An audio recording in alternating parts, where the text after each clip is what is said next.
Coba ingat, seandainya orang tua kita mulai sepuh, udah tua renta, apakah pernah ada adegan dalam kehidupan kita, kita membentak orang tua kita, sampai orang tua kita merasa ketakutan kepada anaknya sendiri. Orang tua kita nggak berani untuk mengatakan keinginannya, ingin dibuatkan atau ingin dimasak, ingin dibelikan satu masakan kesukaan dia, saking takut dan saking kagetnya orang tua kita terhadap sikap kita yang pernah memarahi, membentak, bahkan kadang mencela orang tua kita. Coba ingat adegan itu yang pernah terjadi di suatu pagi di rumah kita kepada orang tua kita. Adegan yang pernah terjadi di suatu malam di hadapan orang tua kita. Bahkan kadang kita pernah memarahi orang tua kita sampai dia malu di hadapan orang banyak. Di hadapan saudara-saudara kita, di hadapan saudara-saudaranya, di hadapan orang banyak yang dia tidak kenal, mungkin di jalan, mungkin di pasar, mungkin di mall, mungkin dimanapun. Karena kita kecewa kepada orang tua kita, lalu kita marahi orang tua kita habis-habisan di depan orang banyak. Sampai orang tua kita merasa sedih, kecewa, lalu merasa takut kepada anak yang dulu sering dia gendong. Anak yang dulu dikecup keningnya, tetapi ketika anak ini merasa sudah mampu, sudah punya segalanya dan orang tuanya dalam keadaan lemah, dengan sombong dia membentak orang tuanya. Dengan sombong dia memarahi orang tuanya, tanpa pernah peduli dan tidak pernah lagi ingat bagaimana dulu dia diperlakukan oleh ayah ibunya. Ingat, adegan itu pernah terjadi dalam kehidupan kita. Kalau kita merasa kita tidak pernah melakukan itu, mungkin kita adalah seorang pelupa. Saya kira orang seperti kita yang dulu pernah masa-masa kelam, pernah nggak stabil emosinya, pernah mengalami masa-masa sulit. Saya kira semua kita pernah ngalamin masa ketika kita benar-benar menyakiti perasaan ayah dan ibu kita. Kita buang semua jasa mereka, lalu kita mengatakan kalimat-kalimat yang seolah-olah kita adalah anak yang tidak pernah mendapatkan kebaikan dari orang tua kita. Ayah kita diam ketika dimarahi oleh kita, dan dia tidak pernah mengatakan, dulu kamu pernah seperti ini tapi saya sabar. Dulu saya habis-habisan berkorban untuk kamu. Saya korbankan semuanya. Saya siang malam mencari nafkah untuk kamu. Ayah kita tidak pernah mengatakan itu di hadapan kita. Dia tetap sabar menanggung semua ucapan-ucapan dan bentakan dari anaknya. Apalagi ibu kita. Apakah dia mengandung kita 9 bulan hanya untuk ketika kita lahir lalu membentaknya? Dia mengandung kita 9 bulan dalam kepayahan. Gak bisa duduk, gak bisa tidur, gak bisa berdiri, jalan kemana-mana berat. Apakah hanya untuk melahirkan seorang anak yang congkak, sombong, yang kemudian membentak ibunya hanya karena kesalahan kecil yang dilakukan ibunya? Ingat, adegan itu pernah terjadi dalam kehidupan kita. Lalu coba baca perintah Allah.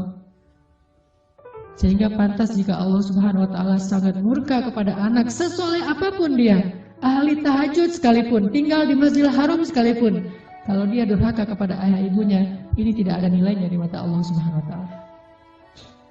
إما يبلغن عندك الكبر أحدهما أو كلاهما فلا تقل لهما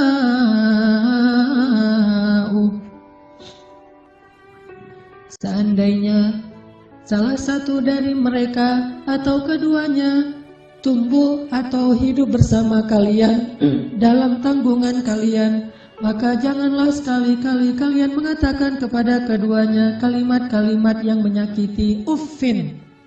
Allah larang kita untuk mengatakan itu. Lebih baik kita tidak pernah sholat sunnah sekalipun, kalau kita masih bisa tetap menjaga lisan kita kepada orang tua, daripada kita menjadi ahli ibadah tetapi kita tidak mampu menjaga lisan kita dari menyakiti orang tua kita. فلا تقل لهما أف ولا تنهرهما فلا تقل لهما أف ولا تنهرهما وقل لهما قولا كريما. فلا تقل لهما أف. Kalimat uff ini adalah kalimat ketika seorang anak tidak mau mendengar ucapan nasihat dari orang tuanya, dia berpaling, maka itu adalah kalimat uff. Dia tidak mengabaikan apa yang diucapkan oleh orang tuanya adalah kalimat uff. Orang tuanya belum selesai berbicara, dia sudah pergi, itu adalah kalimat uff. Orang tuanya memberikan usulan tetapi bagi dia itu sesuatu yang tidak penting, maka itu kalimat uff. Semua kalimat mengabaikan yang menyakiti perasaan orang tua kita adalah kalimat uff. Sedangkan wala tanharhuma adalah kalimat seorang anak yang merasa lebih benar daripada orang tuanya. Kalimat sombong, kalimat yang seorang anak merasa lebih tahu daripada orang tuanya. Atau bisa jadi orang tuanya melakukan satu kesalahan kecil, lalu anaknya melarang orang tuanya melakukan kesalahan itu. Ibu jangan malu-maluin saya di depan umum. Ayah gak usah seperti itu. Melarang orang tuanya melakukan sesuatu yang menurut dia tidak pantas, itu termasuk wala tanharhuma. Jangan larang dia. Biarkan dia melakukan apa yang dia kehendaki selama itu bukan dosa besar. Bahkan apalagi urusan-urusan sepele di rumah tangga kita. Mungkin dia melakukan sesuatu yang gak berkenan bagi kita. Katakanlah misalnya dia memakai baju yang menurut kita tidak selalu pantas. Katakanlah dia beradab dengan adab yang tidak terlalu kita senangi. Jangan larang dia, tetapi ajaklah dia bicara yang baik-baik. Jangan pernah melarang dia melakukan sesuatu yang membuat dia merasa disalahkan, yang membuat dia merasa sensitif, karena semua itu masuk wala tanharhuma. Terus apa yang harus kita lakukan? Wa qul lahuma qawlan karima. Katakan kepada keduanya ucapan yang karim, ucapan yang mulia. Bagaimana ucapan yang mulia? Disertai dengan senyum dari anaknya, dengan suara yang lemah lembut, dengan tetap menjaga perasaan orang tuanya. Itulah qaulan karimah. Tapi kalau kita mengucapkan kalimat yang paling benar sekalipun, bahkan tentang perintah Allah sekalipun, kita bilang kepada orang tua kita, atau kita larang orang tua kita dari berbuat satu kesalahan. Misalnya ibu kita membicarakan tentang orang lain, dia menggibah karena dia tidak paham bahwa itu dosa. Dia menggibah, dia tidak pernah ngaji seperti kita, karena gak punya waktu sebanyak kita, dia sibuk mengurus kita. Suatu saat dia menggibah tentang saudaranya, tentang keluarga, tentang orang lain. Maka jangan larang dia dengan cara yang membuat dia merasa sakit hati, membuat dia merasa tersinggung. Walaupun dia salah dan kita yang benar, kita mengatakan kalimat yang baik, yaitu kalimat yang ibu jangan menggibah orang lain, ibu itu dosa besar dan seterusnya, membuat dia sedih. Itu termasuk wala tanharhuma. Terus apa yang harus kita katakan? Katakan qaulan karima. Pilih kalimat yang paling baik yang bahkan belum pernah kita ucapkan semasa hidup kita. Bahkan kepada pacar kita, istri kita, suami kita, orang yang paling kita cintai pun kita belum pernah katakan kalimat sebaik itu. Katakan itu kepada orang tua. Mereka lebih berhak dapat kalimat yang terbaik dari anaknya. Siapa suami kita sehingga kita memilih kata-kata yang paling santun untuknya, tapi kita tidak menyedekahkan kata-kata itu untuk orang tua kita? Siapa istri kita? Pengorbanan apa yang sudah diberikan istri kita? Dia hanya datang dalam kehidupan kita karena melihat situasi kita, melihat diri kita, melihat kepribadian kita, hasil dari perjuangan orang tua kita. Harta kita yang sudah mapan, pekerjaan kita yang sudah jelas, kemudian penampilan kita yang menarik, semua ini hasil pengorbanan orang tua kita, lalu istri kita mengambil manfaat darinya. Siapa dia untuk kita lebih dahulukan daripada ayah ibu kita? Apalagi orang yang bukan siapa-siapa dalam kehidupan kita, tidak ada hubungan apapun selain pertemanan, yang kemudian kita menyebutnya sebagai kekasih kita. Apakah dia lebih berhak mendapatkan qaulan karimah daripada ayah ibu kita? Makanya Allah mengatakan wa qul lahuma qaulan karimah. Selalu tersenyum ketika berbicara kepada orang tua kita, bahkan dalam kondisi ketika kita tidak nyaman perasaannya, dalam kondisi kecewa sekalipun, dalam kondisi tersinggung sekalipun, kita berhak untuk tersinggung, tetapi kita tidak berhak untuk mengekspresikannya di hadapan orang tua kita. Wajar manusia tersinggung, wajar manusia kecewa, tetapi kita tidak berhak sama sekali mengekspresikan kekecewaan itu di hadapan orang tua kita. Kenapa? Allah katakan wa qul lahuma qaulan karimah wa la tanharhuma. Jangan tunjukkan rasa tidak senang kalian kepada mereka. Apalagi kalau orang tua kita sudah mulai pikun. Banyak kesalahan yang dia akan lakukan. Dia datang kepada kita punya budaya di keluarga bersama istri kita dan anak-anak kita. Dia datang dan melakukan hal-hal yang tidak sesuai dengan budaya di rumah kita.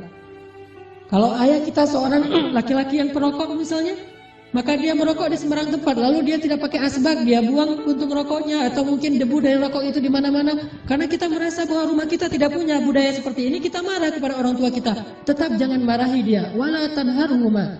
Jangan cela dia, jangan marahi dia, kata Allah SWT. Walaupun dia melakukan kesalahan sekalipun. Ibu kita juga demikian, mungkin dia sering tersinggung dengan menantunya, yaitu pasangan kita. Dengan suami kita, dengan istri kita, tetap walaupun ibu kita yang salah, jangan kita menghardik dia, wala tanharhuma. Tetapi kita minta istri kita, suami kita untuk lebih bersabar kepada mertuanya.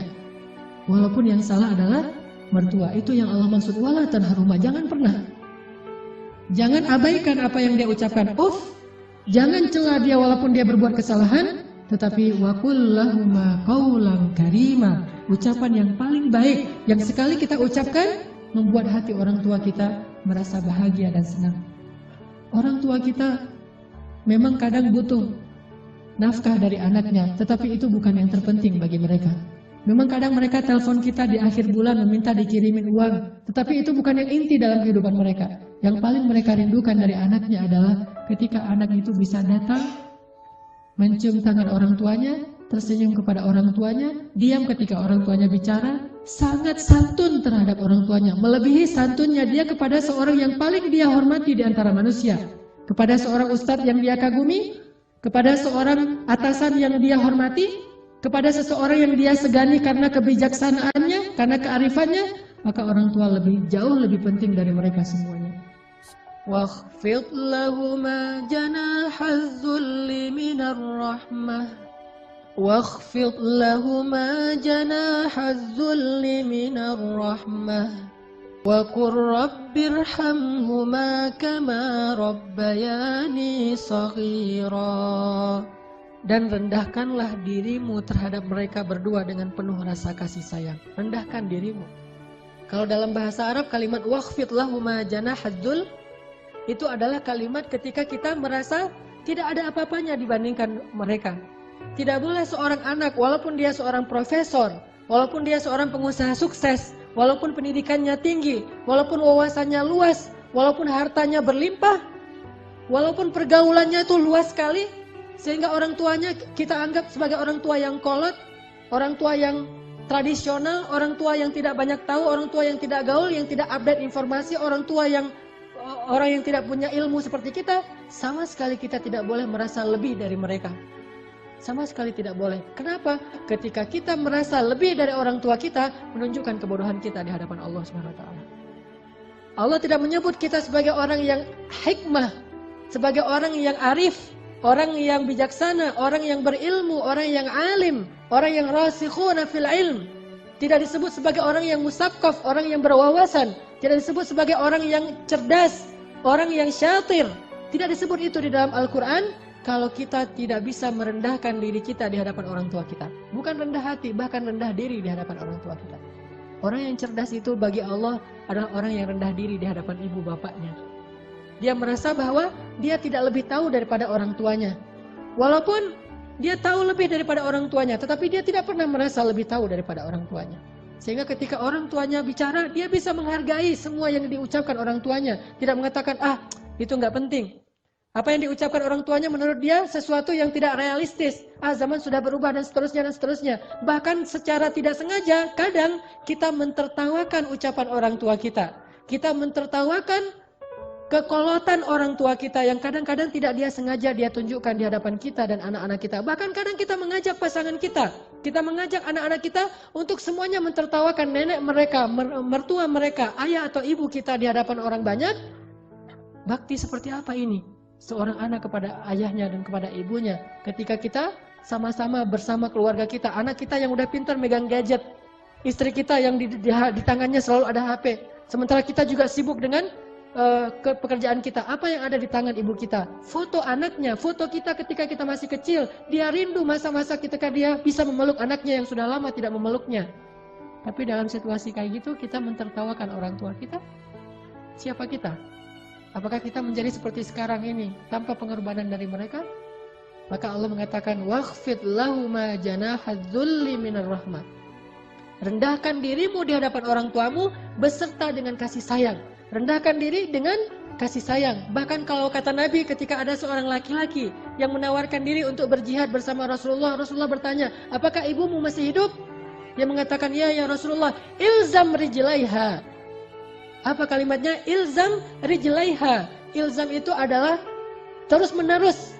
Rijlai artinya dua kaki, ha adalah perempuan. Maka terus meneruslah kamu seolah-olah berbakti kepada ibumu dengan kalimat terus meneruslah kamu mencium kaki orang tuamu atau ibumu. Disuruh cium kaki ibu kita oleh Rasulullah, ilzam rijlaiha, karena sesungguhnya di bawah kaki ibu kita saking rendahnya surga di mata Allah dibandingkan seorang ibu. Ternyata surga itu di bawah telapak kaki ibu. Ilzam rijlaiha kata Rasul. Bukan berjihad, Bagi kamu, khusus bagi sahabat ini tidak berlaku bagi yang lain, tetapi ini pelajaran tetap sunnah Nabi. Bukan jihad yang terpenting bagi dia, karena dia belum baik kepada ibunya. Bukan berdakwah kepada banyak manusia yang terpenting bagi dia amalannya. Bukan tahajud, bukan ibadah, bukan ke masjid setiap 5 waktu dalam sehari. Tetapi amalan yang paling penting bagi laki-laki ini adalah ilzam rijlai ummika.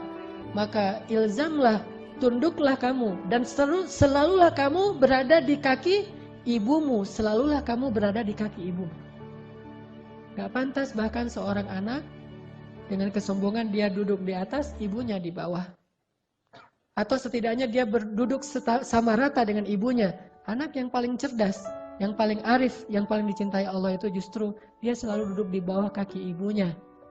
Dia manja kepada ibunya, dia memijit-mijit kaki ibunya yang mungkin dulu di masa yang dia masih kecil lelah. Bukan lelah sekarang, apa sih ibu mah kerjaan dari pagi tidur aja. Mungkin sekarang dia tidak lelah karena dia sudah tidak banyak pekerjaan. Tetapi dia pernah sangat-sangat lelah ketika membesarkan kita. Maka kalau dulu kita tidak pernah memijit kakinya, sekarang kita balas.